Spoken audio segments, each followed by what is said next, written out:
Bahasa Sanskerta adalah salah satu bahasa Indo-Eropa yang paling tua dan masih dikenal sejarahnya.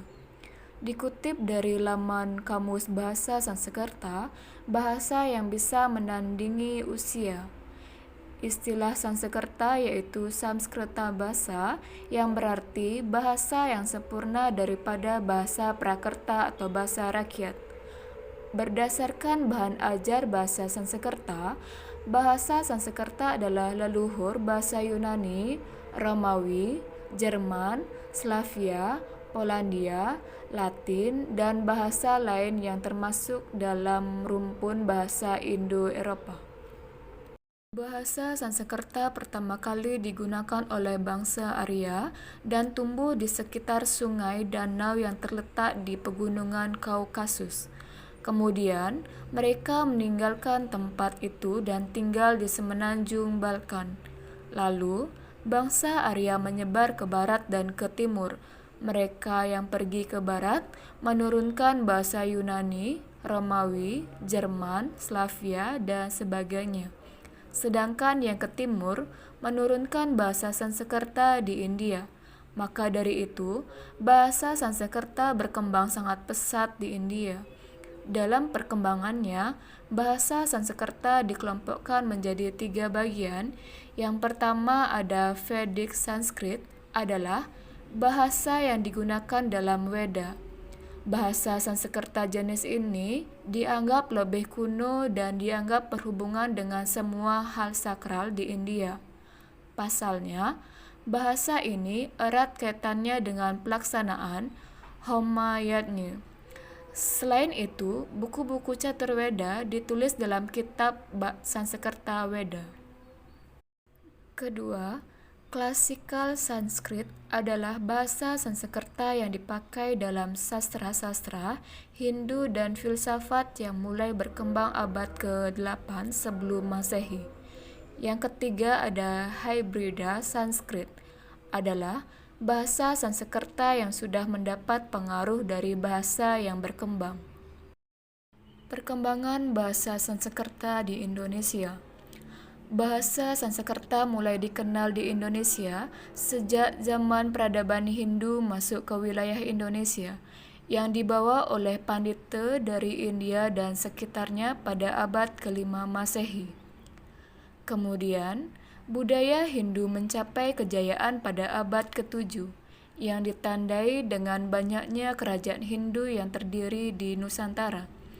Bahasa ini juga yang digunakan dalam kitab Weda, yaitu kitab suci agama Hindu. Namun, bahasa ini tidak bisa berkembang pesat bagi semua Hindu itu sendiri, dikarenakan sudah menjadi peraturan dari pemuka agama Hindu. Sehingga, untuk membaca kitab sucinya, haruslah orang yang terpelajar, Brahmana. Namun, bahasa Sanskerta kuno tidak hilang, karena masih terjaga dalam kitab suci agama Hindu dan Buddha. Itulah kenapa bahasa Sanskerta menjadi bahasa pertama yang berpengaruh terhadap perkembangan bahasa di Nusantara. Kata-kata serapan dari bahasa Sanskerta banyak dipakai untuk ranah penting, resmi, dan pada tataran atas. Misal dasar negara Pancasila, semboyan integrasi nasional Bhinneka Tunggal Ika, semboyan TNI Swabuana Paksa, nama gedung Bina Graha, Graha Wiyata Samapta, Krida Graha, nama penghargaan nasional dari negara seperti Prasamya Kartanugraha, Pataka Prasamya, Purnakarya Nugraha, Anugrah Adipura, Satya Purna Bakti Kencana diserap dari kata-kata bahasa Sanskerta. Bulan dalam bahasa Sanskerta disebut dengan masa. Bulan Maret atau April disebut dengan Chaitra, April Mei Wetsaka, Mei Juni Jyesta, Juni Juli Asada, Juli Agustus Ravana, Agustus September Bhadrapada, September Oktober Asvina, Oktober November Kartika, November Desember Margasirsa, Desember Januari Pausa, Januari Februari Masa, dan yang terakhir Februari Maret Palguna. Bahasa Sanskerta kita sangat perlu pelajari dan ini merupakan hal yang sangat penting. Di antara bahasa-bahasa Sanskerta yang sering juga disebut sebagai bahasa dewa. Bahasa Sanskerta ini merupakan kunci pengetahuan baik kepada para widya yang disebut dengan pengetahuan kerohanian maupun apara widya yang disebut dengan pengetahuan keduniawian. Beberapa kelompok terpelajar di Eropa lalu mempertanyakan apakah Sanskerta merupakan bahasa lisan atau hanya sebatas bahasa sastra. Perbedaan itu melahirkan dua kubu yang mempunyai pendapat masing-masing. Satu mempercayai Sanskerta sebagai bahasa lisan dan lainnya sebagai bahasa sastra.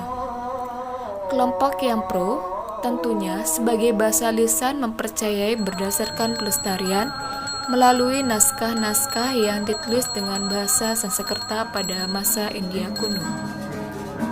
Mereka mengatakan bahwa bahasa Sanskerta klasik pada waktu itu dituturkan oleh mereka yang termasuk golongan terpelajar dan kelompok yang berbudaya.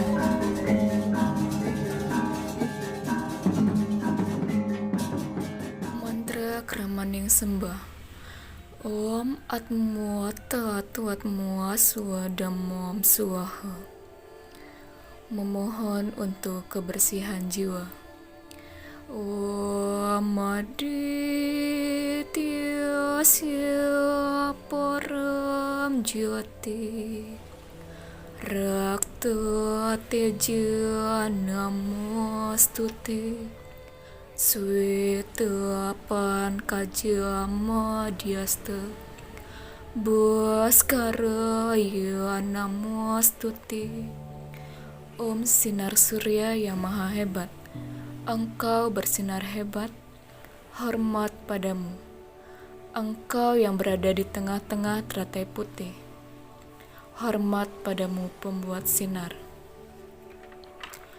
Om Namo Devaya Destanaya Sarva Vyapi Vasivaya Patmo Sanoika Prastistaya Ardhanariswari Namo kepada dewa yang bersemayam pada tempat yang tinggi, kepada Siwa yang berada di mana-mana, kepada dewa yang bersemayam, hormat padamu.